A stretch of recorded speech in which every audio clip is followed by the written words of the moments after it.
Coach Steve, we got asked a great question the other day. It says, I hear the word staying on top of the ball with hitting so much, but what does that actually mean? And how do I get that across to my 14-year-olds without making them feel like they need to hit down on the ball? Can you talk a little bit about that? Yeah, I think, Coach, that's a good question, because what we like to say here is real versus feel. So what are you really doing in your swing versus what do you feel like you're doing in your swing? And I think a lot of the times hitters get into a habit of collapsing back here too early, or their barrel drags through the zone. So you hear a lot of coaches, especially back in the day when I played, a lot of guys would say, think top half of the ball, think down on the ball.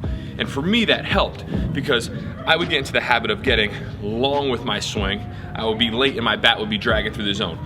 So for me, even though I might have been thinking or feeling like I was swinging down on the ball, my swing path was never downhill. We don't ever want to teach hitters to actually swing downhill. All right, Coach, just to give you a couple examples of what we were just talking about, swinging down on the ball versus flat. If you get into the game, or if you get into practice and your hitters are swinging super downhill, we're just going to keep chopping that ball straight to the ground. So we're never really matching the plane of the pitch. Other guys you might see swinging super uphill. So they might get to this position and swinging and really popping that ball up that way. So that adjustment, or that verbal of thinking top half of the ball, might clean up one of those hitters that is getting super loopy and long with their swing. Again, we want to try to match the plane of the pitch. So that ball's coming downhill slightly, and we're just demonstrating here on side toss, but we want our barrel to match the plane of the pitch for as long as we can.